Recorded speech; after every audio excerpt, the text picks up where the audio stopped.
창세기 22장 1절에서 19절입니다.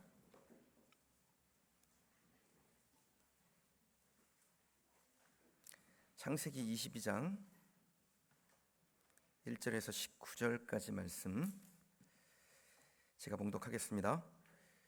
그 일 후에 하나님이 아브라함을 시험하시려고 그를 부르시되 아브라함아 하시니 그가 이르되 내가 여기 있나이다. 여호와께서 이르시되 내 아들 내 사랑하는 독자 이삭을 데리고 모리아 땅으로 가서 내가 내게 일러준 한 산 거기서 그를 번제로 드리라. 아브라함이 아침에 일찍이 일어나 나귀의 안장을 지우고 두 종과 그의 아들 이삭을 데리고 번제에 쓸 나무를 쪼개어 가지고 떠나 하나님이 자기에게 일러주신 곳으로 가더니 제3일에 아브라함이 눈을 들어 그곳을 멀리 바라본지라. 이에 아브라함이 종들에게 이르되 너희는 나귀와 함께 여기서 기다리라. 내가 아이와 함께 저기 가서 예배하고 우리가 너희에게로 돌아오리라 하고 아브라함이 이에 번제의 나무를 가져다가 그의 아들 이삭에게 지우고 자기는 불과 칼을 손에 들고 두 사람이 동행하더니 이삭이 그 아버지 아브라함에게 말하여 이르되 내 아버지여 하니 그가 이르되 내 아들아 내가 여기 있노라. 이삭이 이르되 불과 나무는 있거니와 번제할 어린 양은 어디 있나이까? 아브라함이 이르되 내 아들아 번제할 어린 양은 하나님이 자기를 위하여 친히 준비하시리라 하고 두 사람이 함께 나아가서 하나님이 그에게 일러 주신 곳에 이른지라. 이에 아브라함이 그곳에 제단을 쌓고 나무를 벌려놓고 그의 아들 이삭을 결박하여 제단 나무 위에 놓고 손을 내밀어 칼을 잡고 그 아들을 잡으려 하니 여호와의 사자가 하늘에서부터 그를 불러 이르시되 아브라함아 아브라함아 하시는지라. 아브라함이 이르되 내가 여기 있나이다 하매 사자가 이르시되 그 아이에게 내 손을 대지 말라. 그에게 아무 일도 하지 말라. 내가 내 아들 내 독자까지도 내게 아끼지 아니하였으니 내가 이제야 네가 하나님을 경외하는 줄을 아노라. 아브라함이 눈을 들어 살펴본즉 한 순양이 뒤에 있는데 뿔이 수풀에 걸려 있는지라. 아브라함이 가서 그 수량을 가져다가 아들을 대신하여 번제로 드렸더라. 아브라함이 그 땅 이름을 여호와 이레라 하였으므로 오늘날까지 사람들이 이르기를 여호와의 산에서 준비되리라 하더라. 여호와의 사자가 하늘에서부터 두 번째 아브라함을 불러 이르시되 여호와께서 이르시기를 내가 나를 가리켜 맹세하노니 네가 이같이 행하여 네 아들 네 독자도 아끼지 아니하였은즉 내가 네게 큰 복을 주고 네 씨가 크게 번성하여 하늘의 별과 같고 바다의 모래와 같게 하리니 네 씨가 그 대적의 성문을 차지하리라. 또 네 씨가 티로 말미암아 천하 만민이 복을 받으리니 이는 내가 나의 말을 준행하였음이니라 하셨다 하니라. 이에 아브라함이 그의 종들에게로 돌아가서 함께 떠나 브엘세바에 이르러 거기 거주하였더라. 아멘. 선택하심 세 번째 시간입니다. 약속을 잊지 말아야 할 때라는 제목으로 하나님의 말씀 증거하겠습니다. 담임 목사에게 가장 중요한 그 사역이 뭘까요? 설교하는 것일까요? 물론 설교 잘해야 되죠.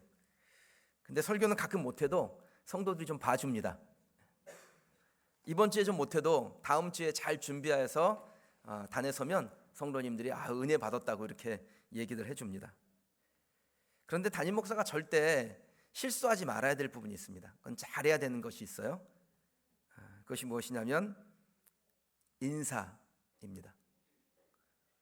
어서 오십시오, 안녕하세요, 그 인사도 잘해야 되지만 사람을 적재적소에 세우고 그래서 그로 하여금 하나님의 일을 잘 감당하게 하는 것, 그 인사를 잘해야 됩니다. 여기에 실수를 하면 대가를 꽤 오랫동안 치루어야 합니다. 제가 전에 있던 교회에서 교육을 관장하는 자리에 어떻게 좀 인사가 좀 잘못된 것 같아요. 제가 볼 때는 교육에 대한 가치관도 없고 무엇보다 사람을 귀히 여기지 않는 그런 사람이 세워진 적이 있었습니다. 그 당시 주일학교가 진짜 잘 나갔거든요. 제가 우리 교회를 위해서 기도할 때, 다음 세대들을 위해서 기도할 때 이 장년들의 숫자와 다음 세대의 숫자가 이렇게 같은 비율로 가는 것을 놓고 기도하고 있어요. 장년만 많은 교회 혹은 주일학교만 많은 교회, 그게 아니라 되게 균형 있게 장년들과 주일학교 아이들이 균형 있게 가서 결국 그것은 그 가정이 그 신앙으로 바르게 섰다라는 증거이기도 하거든요.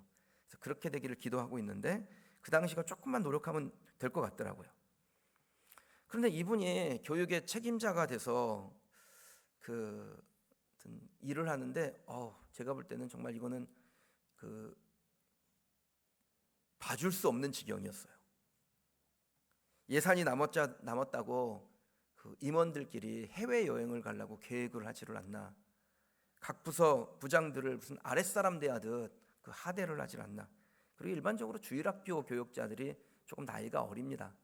신학교를 다니는 사람들, 이런 분들이 교육자가 될 수가 있어서 나이가 좀 어린데, 나이가 어려도 우리 주님이 불러서 쓰시는 거잖아요. 주님이 그 권위를 부여하신 거 아닙니까? 그래서 존경하는 겁니다. 그런데 끝에 님자를 붙이는 법이 없어요. 하루는 그 명절 기간이 됐는데, 명절에 그 휴일을 어느 정도 쉴 거냐 이거를 놓고 제 교회가 좀 규모가 있으니까 각 부서별로 이렇게 결정을 합니다. 목양부서는 목양부서대로, 교육팀은 교육부서대로 이렇게 결정을 하는데, 제가 어떻게 그분하고 사담을 좀 나누게 됐는데 그분이 이렇게 얘기를 하셨어요. 제가 우리 애들은 며칠 더 쉬라고 했습니다. 그래서 나 진짜 제대로 들었나 싶어서 처음에는, 아무리 자기 자식벌 되는 나이를 할지라도 애들이라니요. 하나님이 주의 종으로 불렀는데 주일학교가 어떻게 되겠습니까? 교육자들이 수동적으로 변하고 또 각 부서 부장들도 생기를 잃고, 그러니까 교육부서가 힘을 잃어버리더라고요. 2년 만에 전체 인원의 20%가 연기처럼 사라졌는데, 나중에 복원을 해보려고 진짜 노력을 했는데 잘 안 됐어요. 여러분, 우리 성도님들도 조심하셔야 됩니다. 우리가 교육자를 존경하는 이유는 설교를 잘하거나 혹은 영성이 뛰어나거나 사역의 열매가 나왔기 때문에 존경하는 것이 아닙니다. 하나님께서 부르셔서 주의 일을 맡기셨기 때문에, 그 부르심을 주신 분이 하나님이시기 때문에 하나님을 보면서 존경하는 거예요. 저는 여러분들이 제가 목양을 잘하고 설교를 잘하고 영성이 뛰어나서 우리 목사님 존경합니다, 이것이 아니라 우리 목사님은 하나님이 부르셨으니까, 그 부르심 앞에 순종하고 있으니까 내가 목사님을 하나님 바라보듯 하고 존경해야지. 그렇게 대하시고, 저는 우리 성도님들을 대할 때 하나님께서 목숨 내어주시면서 예수 그리스도의 목숨 핏값으로 구원하신 하나님의 양이니까, 그것을 위임받았으니까 그 양을 먹이고 그 양을 치라고 예수님께서 자기의 생명 바쳐 구원하신 성도들을 맡기셨으니까 사랑해야겠다, 이렇게 목회를 하겠습니다. 우리 교회 안에 그 거룩한 정서가 더욱 견고해지기를 축복합니다. 제가 지금까지 신방하는 중에 가장 감동받았던 신방이 있습니다. 지금도 기억이 생생합니다. 그분이 김선숙 집사님이라는 분이세요. 그분이 신방 받는데 그 집이 진짜 어려운 집이었어요. 그러니까 작은 부엌을 지나서 방으로 들어가는 그 옛날 구조잖아요, 그게요. 그렇게 어려운 집이었는데, 그 집에 가서 신방을 이제 하려고 앉아서 기도를 하고 고개를 딱 들었는데 벽에 달력이 눈에 들어오더라고요. 근데 그 달력에 제가 신방하는 날에 빨간색 색연필로 동그라미가 그려져 있고, 그 밑에 예수님 오시는 날, 목사님 오시는 날, 이렇게 써 있었어요. 이분은 목사님이 하나님의 말씀을 가지고 우리 가정을 축복하고 하나님께서 오셔서 우리를 위해서 기도하시든 목사님이 기도하겠다라고 생각하고, 목사님이 오시는 것을 예수님 오시는 것처럼 생각한 거죠. 제가 이 신방을 진짜 여러 번 여러분에게 말씀드린 듯하고 잊지를 못하겠어요. 제가 그날요, 지금까지 신방했던 것 중에 최고로 예수님처럼 기도한 것 같아요. 그럼 제가 신방한다고 밥상 잘 차리지 않으셔도 됩니다. 저는 신방 마치고 그렇게 해도 상대방이 기분 나쁘지 않으실 것 같으면 라면 끓여 먹자고 그래요. 저하고 라면 끓여 먹으면 여기 몇 분 계시잖아요. 뭐 좋은 집에 가려고 하면은 제가 잘 가는 고잔동에 탑국수집 가거나 혹은 본호동에 콩나물국밥집 가거나 그렇게 가자고, 거기가 저는 좋다고 그렇게 하기도 합니다. 다만 여러분에게 부탁드리는 것은 목사가 신방을 하게 될 때 예수님 오시는 것처럼 그렇게 받으시라는 겁니다. 그것이 우리를 위하여 목숨을 바치신 예수님을 대하는 바른 태도이고 목사를 행복하게 하는 것입니다. 얘기가 좀 길어졌는데, 사람이 누군가를 선택하여 일을 맡길 때는 기준이 정확해야 돼요. 잘못되면 파장이 나옵니다. 부정적인 영향이 나옵니다. 그래서 사람을 세울 때는 기준이 분명해야 되고, 교만하거나 자기의 의의를 드러내고자 하는 사람은 공동체를 깨트려 버릴 수가 있기 때문에 조심해야 됩니다. 기준 없이 인사를 하면 부정적 영향력이 공동체를 힘들게 합니다. 하나님도 사람을 선택하여 쓰실 때 기준이 분명하세요. 왜 없으시겠어요? 확고한 원칙을 가지고 사람을 씁니다. 그럼 하나님의 원칙, 하나님의 기준이란 무엇일까요? 하나님께서 자기의 역사를 만들어 가시기 위해서 사람을 선택하실 때 보시는 기준은 믿음입니다. 그러니까 얼마나 재능이 많냐, 얼마나 인물이 잘났느냐, 얼마나 똑똑하냐, 이런 건 하나님에게 그렇게 중요하지 않아요. 왜냐하면 하나님보다 잘난 사람 없고, 하나님보다 지혜로운 사람 없고, 하나님보다 뛰어난 사람이 없으니 누가 온들 하나님의 양에 안 찹니다. 그래서 하나님은 능력을 보는 것이 아니라 그의 믿음, 하나님을 향한 믿음을 봅니다. 그리고 종종 우리에게 그 믿음이 있는지를 테스트하는 일을 하세요. 한 번 통과했다고 너는 앞으로 면제, 그러지도 않습니다. 통과했어도 계속해서 우리의 믿음의 분량이 하나님의 역사의 주인공으로 쓰임받을 만한지를 확인하신다라는 겁니다. 하나님께서 아브라함을 선택하여 쓰실 때도 그가 역사의 주인공이 될 만한 사람인지를 하나님께서 확인하셨습니다. 그 믿음을 테스트하세요. 오늘 우리가 읽은 본문 안에 하나님이 아브라함의 믿음을 테스트한 내용이 나옵니다. 1절에 보면 그 일 후에 하나님이 아브라함을 시험하려고 그를 부르셨다라는 표현이 나옵니다. 자, 여기에 그 일 후라는 단어가 나오는데 도대체 어떤 일이었을까요? 21장의 내용을 보면 그 일이 무엇인지를 알 수 있는데, 이 아브라함이 블레셋 왕인 아비멜렉과 그 단판을 벌여서 큰 성과를 거둔 사건이 21장에 기록되어 있습니다. 아브라함은 한 가문의 족장이었어요. 그것도 이제 막 시작한 작은 가문이었습니다. 그런데 이 아브라함이요, 한 민족의 왕인 아비멜렉과 단판을 하고 그의 잘못을 꾸짖고 자기의 권리를 쟁취하는 큰 성과를 거두는 사건이 21장에 나오는데, 하나님이 그 일 후에 아브라함의 믿음을 테스트하셨다라고 성경이 말씀하고 있습니다. 그러면 그 사건은 그 지역에서 진짜 막 그 회자될 만한 유명한 사건이 되었겠지요. 지금으로 치자면 무명의 신인 정치인이요, 아주 노회하고 노련하고 국회의원 여러 번 해본 노련한 정치인하고 딱 선거로 만나가지고 그냥 압도적인 승리를 거둔 거예요. 혜성처럼 정치계에 떠오르는 신인이 된 겁니다. 그럼 바로 그때 승승장구하고 있을 그때에, 뭔가 업적을 이루었을 그때에 하나님께서 이 아브라함을 불러서 그의 믿음을 테스트하셨다라는 거예요. 그럼 이와 같은 방식은 하나님이 선호하시는 방식입니다. 하나님은 우리가 뭔가를 이루었다라고 생각했을 때 그것이 나의 능력이 아니라 하나님으로부터 온 것임을 인정하는지 그렇지 아니한지를 확인하고자 하신다라는 거예요. 그래서 때때로 무슨 좋은 일이 있은 다음에 우리를 코너로 몰아가시기도 하세요. 바로 그때가 하나님의 선택이 계속해서 이어질 것인지 아니면 거기서 그만할 것인지를 결정짓는 가장 중요한 순간입니다. 바로 이때 무엇을 보여야 돼요? 우리의 믿음을 보여야 되는 것입니다. 아브라함은 하나님의 테스트, 그 아들 이삭을 제물로 바치라는 그 하나님의 명령 앞에서 우물쭈물하지 않습니다. 3절 말씀 같이 읽어보고 아멘 하겠습니다. 아브라함이 아침에 일찍 일어나 나귀의 안장을 지우고 두 종 그의 아들 이삭을 겟을 나무를 쪼개어 가지고 떠나 하나님이 자기에게 일러주신 곳으로 가더니 아멘. 자, 아브라함이 언제 일어났다라고 성경이 말씀하고 있습니까? 아침에 일찍이 일어납니다. 그는 망설이지 않는 사람이었습니다. 하나님이 부당해 보이는 명령을 했지요. 자기의 아들을 제물로 드리라는 그 명령이 얼마나 부당해 보입니까?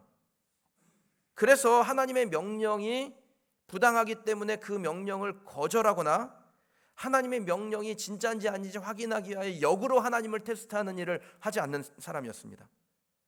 그럼 이와 같은 대응 방식이 지혜로운 거예요. 하나님이 우리에게 마음을 주시고 감동을 주시면은 우리 할 일은 뭡니까? 아, 진짜요 하나님? 아, 헷갈리는데?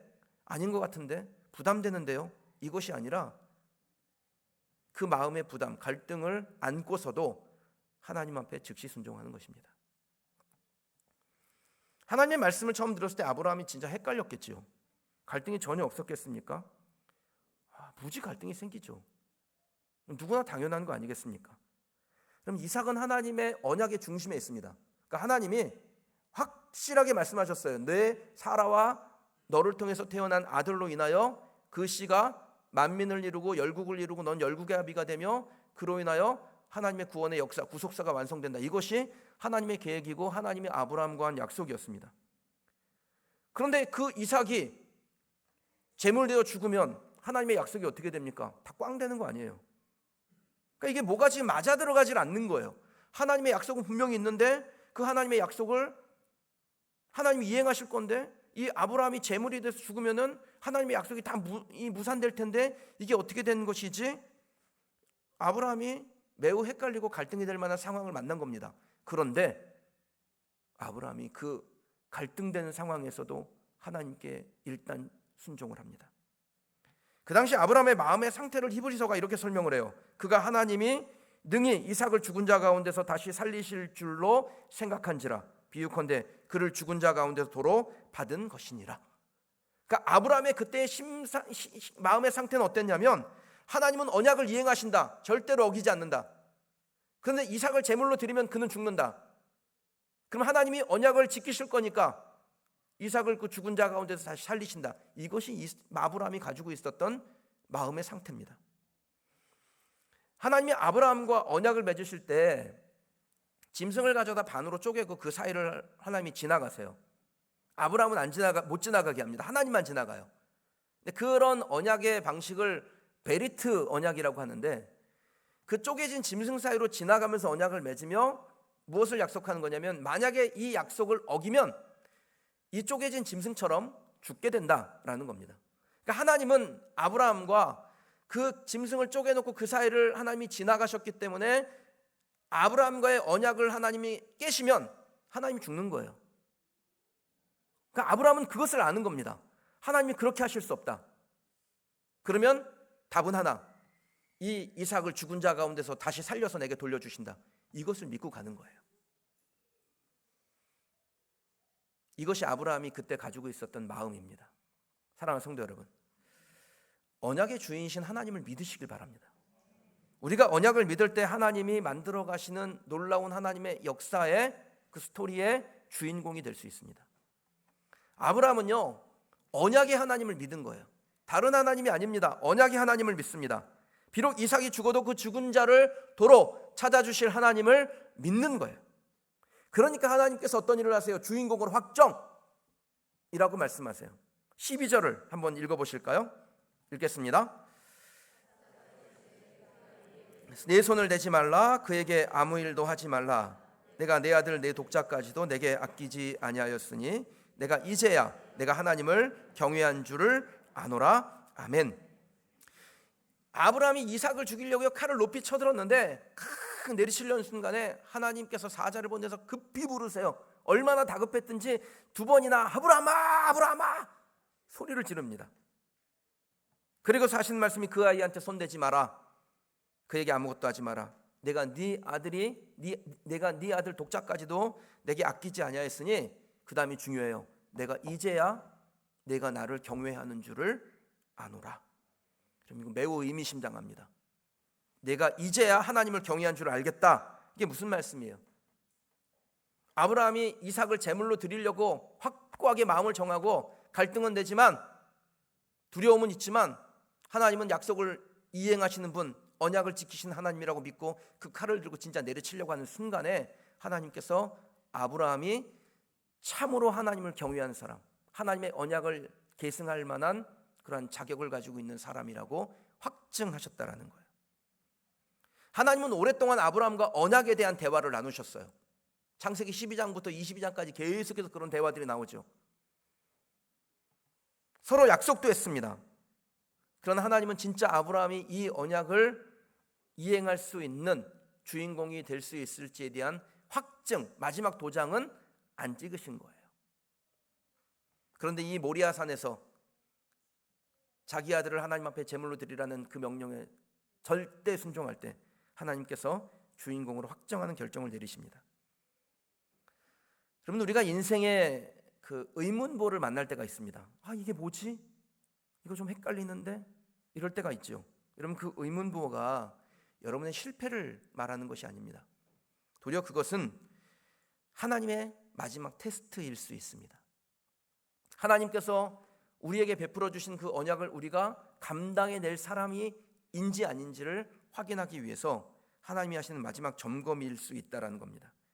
누구나 그런 테스트 과정을 거치는 것이고, 그리고 거기서 언약의 주인이신 하나님을 믿지 못하면 그는 하나님의 역사에 흠결을 남기기 때문에 하나님이 더 이상 쓰지 않으셔요. 그러면 하나님은 우리가 테스트 받아서 확증되기 전까지 우리를 못 믿으실까요? 여러분, 그렇지 않습니다. 하나님은 우리를 믿습니다. 이게 무슨 말이야? 확증도 안 하셨다면서 어떻게 믿어? 오늘 이 말씀이 우리에게 하나님이 어떠한 방식으로 일하시는지를 알게 해줘요. 하나님은 우리를 선택하실 때 하나님의 역사의 주인공이 되도록 선택하세요. 다만 확정하지 않고 계실 뿐입니다.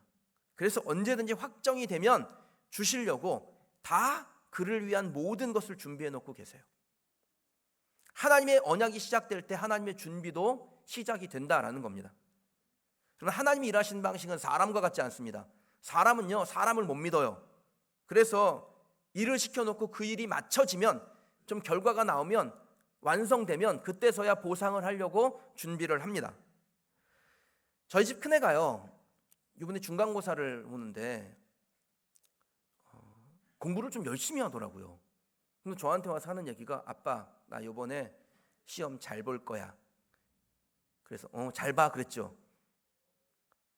그러면 시험 잘 보면 아빠 나한테 아이패드 사줘. 그래서 제가 그랬어요. 보고? 중간고사를 보고 와서 저한테 그래요. 아빠, 나 시험 잘 본 것 같아. 아이패드 사줘. 그래서 제가 그랬습니다. 성적표 보고? 못 믿으니까 준비가 안 되는 거예요. 준비가 되었다라는 것은 믿은 것이죠. 여러분, 하나님께서 우리에게 대하실 때 마치 그와 같이 하십니다. 일을 시작하면서 하나님의 준비는 벌써 시작돼요. 우리가 일을 다 마치고 하나님의 마음에 흡족하게 된 다음에 내가 이제야 나를 경외한 줄 알겠노라. 이제부터 너를 위하여 이 언약의 결과들이 만들어지도록 내가 열심히 준비해 볼게. 이렇게 하지 않으셨다라는 거예요. 13절 말씀 한번 읽어보실까요? 읽겠습니다. 눈을 들어 살펴본즉 한 수량이 뒤에 있는데 뿔이 수풀에 걸려 있는지라 아브라함이 가서 그 수량을 가져다가 아들을 대신하여 번제로 드렸더라. 아멘. 그럼 창세기 22장은요 딱 한 걸음 뒤로 떨어져 가지고 보잖아요. 그러면 페이지가 2개가 됩니다. 한쪽 페이지에는 아브라함이 하나님의 테스트를 받고 그 테스트를 통과하는 과정이 담겨져 있습니다. 우리가 읽은 성경의 본문이죠. 그런데 다른 쪽에는요 성경에 기록되어 있지 않은 것이 있는데 그것이 한 걸음 딱 뒤로 떨어져서 보면 보여요. 하나님의 테스트를 통과한 아브라함을 위해서 하나님께서 세밀하게 준비해 오셨던 것이 기록되어져 있는 것입니다. 그 증거가 수풀에 걸려있는 수량입니다. 아브라함은 하나님을 경외하는 믿음의 사람이 되었다라는 증명을 받은 다음에 눈을 들어 살펴보니 수풀에 걸려있는 수량 하나를 보게 됩니다. 그거는 이전에는 보이지 않았던 거예요. 하나님 앞에 경외하는 사람으로 증명받은 이후에 보인 겁니다.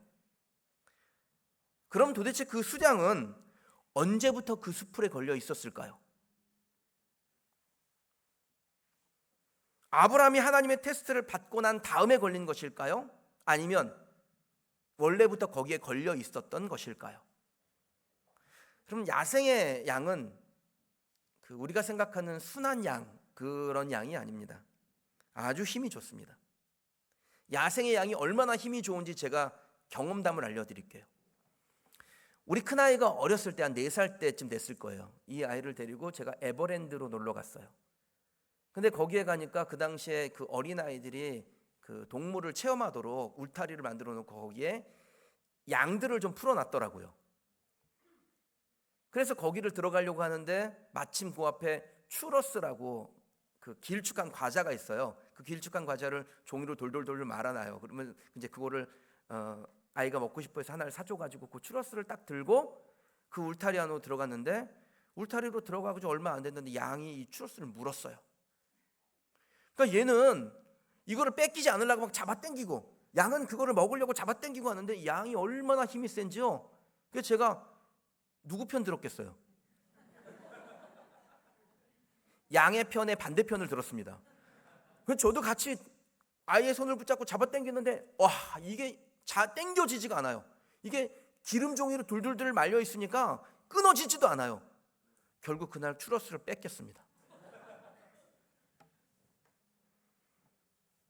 그럼 오늘 우리가 그런 본문에 나온 이 수량은요, 그런 동네에서 키우는, 집에서 키우는, 울타리에서 키우는 그런 어린 양이 아니에요. 날카로운 뿔이 달려져 있는 그런 수량입니다. 야생의 수량이 얼마나 힘이 좋겠어요. 이거 맨손으로 못 잡습니다. 그런데 아브라함이 자기 아들을 칼로 지금 내려치려고 했던 사람 아니에요. 근데 거기서부터 이 모든 것이 해결이 됐잖아요. 온몸의 기운이 빠져버려서 탈진되고 이제 살았구나. 그러니까 그냥 하늘에 별이 보이고 그런 상황에서 양을 본 거예요. 그리고 그 양을 끌고 오는 겁니다.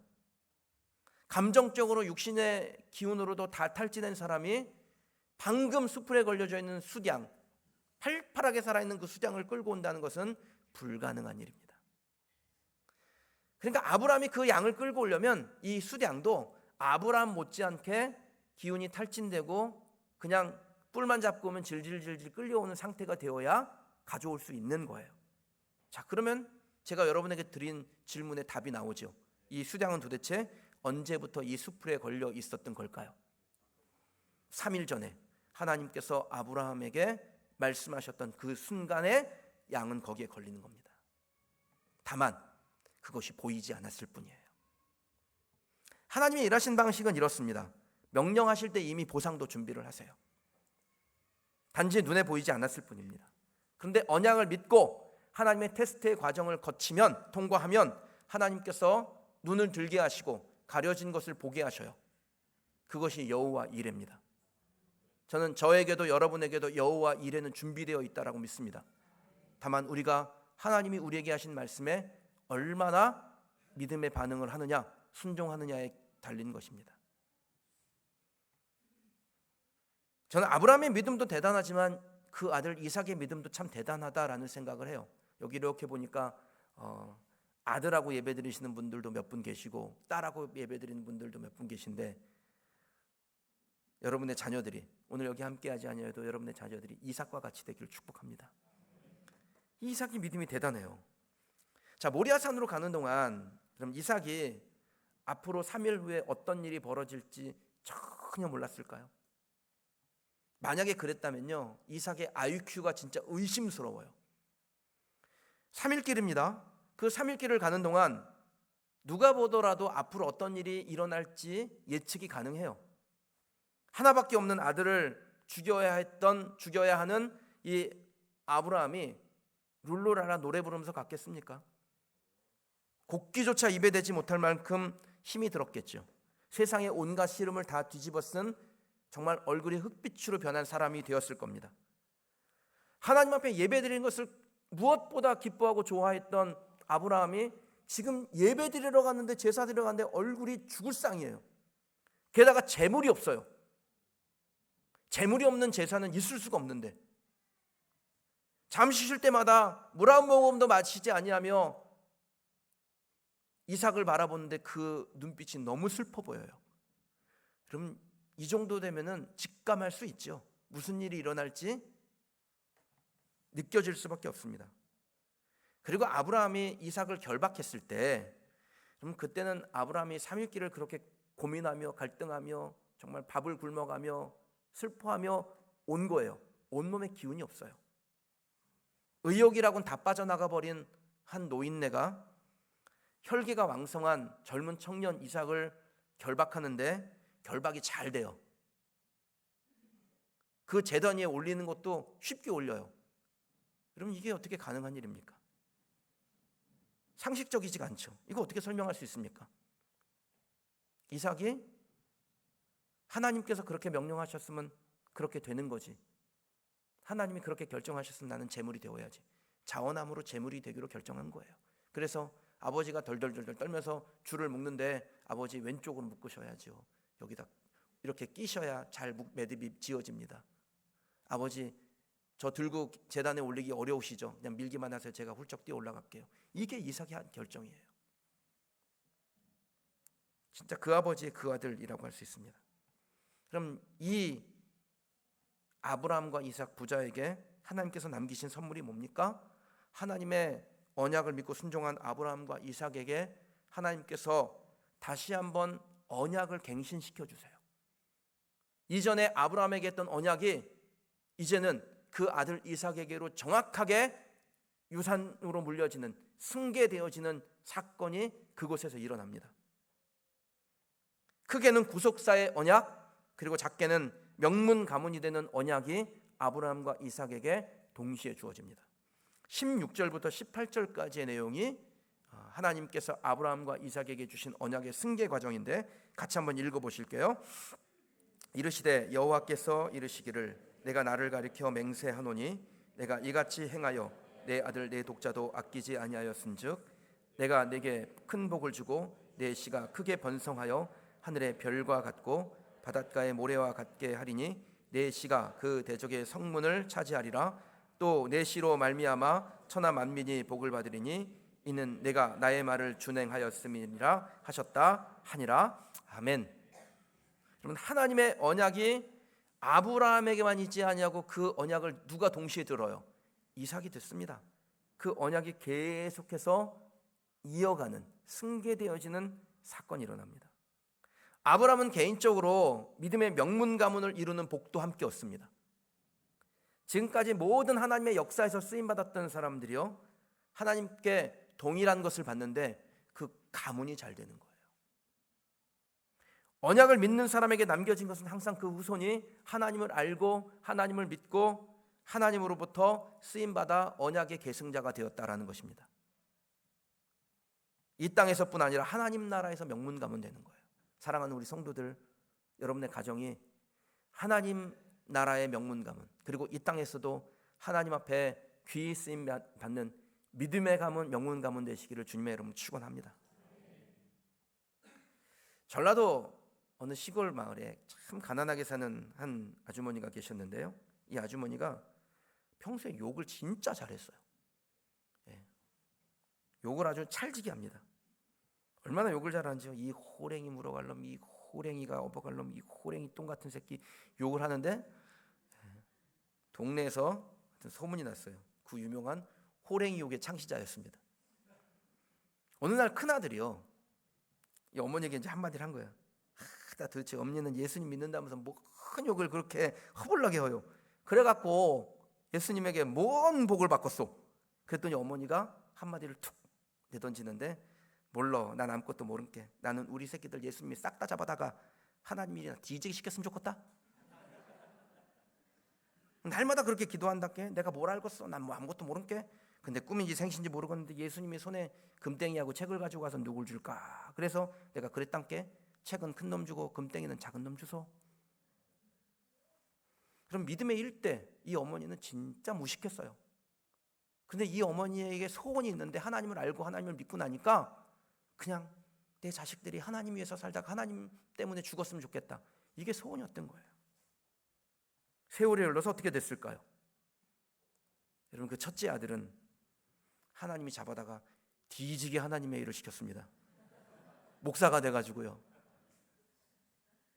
주의 일을 열심히 하고 하나님께서 지혜와 지식과 총명을 주셔서 책을 40권이 넘게 쓰는 그런 작가가 됐어요. 둘째 아들은 어떻게 됐을까요? 금땡이를 주라 그랬는데, 이 둘째 아들도 하나님이 잡아다가 주의 일을 시키는 뒤지게 하고 있습니다. 지금도 목사가 돼서 특히 청소년들을 변화시키는데 아주 탁월한 일꾼이 돼서, 이런 사람은 그냥 한 교회에 오래 붙어두면 안 되겠다. 그래서 전남노회에서 아예 그 노회 파송으로 그 지역에 있는 청소년들을 복음화시키는 일에 노회가 전적으로 후원해서 쓰는 그러한 하나님의 종이 됐습니다. 금땡이는 아직 안 주신 것 같아요. 그럼 믿음의 일 때는 아무것도 몰랐습니다. 그냥 하나님의 약속만 믿고 그 약속이 이루어지기를 소원하고 주를 위해서 충성하고 순종했어요. 그러니까 이대가 되니까 하나님의 약속의 성취를 받고 그 어머니의 기도대로 하나님이 진짜 싹 다 잡아다가 주의 일을 뒤지게 시키는 중입니다. 3대는 어떻게 됐을까요? 그럼 이 목사님들의 자녀들인데 자녀들이 2명이나 신학교에 가서 목회자가 되겠다고 공부를 열심히 하고 있는 중입니다. 믿음의 명문 가문 된 거 아닙니까? 이 정도면. 사랑하는 성도 여러분, 과거에도 지금도 그리고 앞으로도 하나님께 선택된 사람, 그리고 하나님의 테스트를 제대로 통과한 사람에게는 하나님께서 그의 길을 예비하여 주시고 여호와 이레가 무엇인지를 보여주실 줄 믿습니다. 하나님의 나라에 그 언약을 계승하는 계승자가 되는 거예요. 그리고 보너스로 이 땅에서 믿음의 명문 가문을 이루어가는 것입니다. 사랑하는 성도 여러분, 저와 여러분이 아브라함같이 하나님의 준비하심을 경험하는 성도, 이삭과 같이 부모의 믿음을 따라가며 언약을 계승하는 자녀들, 아브라함의 가문과 같이 하나님의 형통을 누리는 믿음의 명문 가문을 이루어가는 우리 성도들이 되시기를 주님의 이름으로 축원합니다. 주신 말씀 놓고 함께 기도하겠습니다. 하나님은 우리에게 하나님의 언약을 베풀어 주시고 우리가 그 언약에 믿음으로 반응할 때, 하나님의 테스트를 통과할 때 우리에게 언약의 주인공으로 확증해 주십니다. 그리고 그 언약의 주인공이 된 사람이 주를 위해서 살다 믿음의 가문을 이루게 되는 것이고, 그 믿음의 가문으로 하나님의 언약은 풍성하여 집니다. 그렇게 서운하십시다. 오늘 그것만 놓고 기도하시면 좋겠습니다. 하나님, 하나님의 언약이 내게 있는데 그 언약 잊지 않게 하시고 그 하나님의 언약을 지켜나가는 일에 나의 믿음을 보이게 하여 주시옵소서. 그렇게 하나님 앞에 기도하십시다. 하나님, 내 자녀들이